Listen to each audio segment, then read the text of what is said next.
Jang hirup teh teu gampang, teu cukup ku dipikiran, bari kudu dilakonan.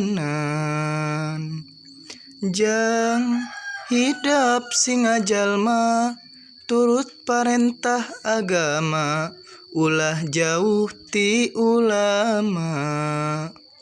Nyobat sareng ahli tobat, gaul sareng para kiai, salawasna kudu syukur, eling kanu maha agung, kade hidap bisi kupur.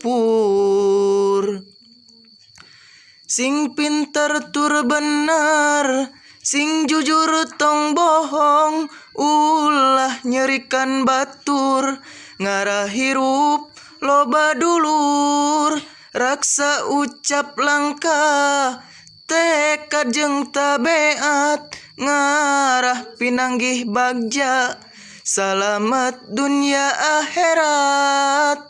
Jang sing jadi jalma soleh, jang hidap sing soleh.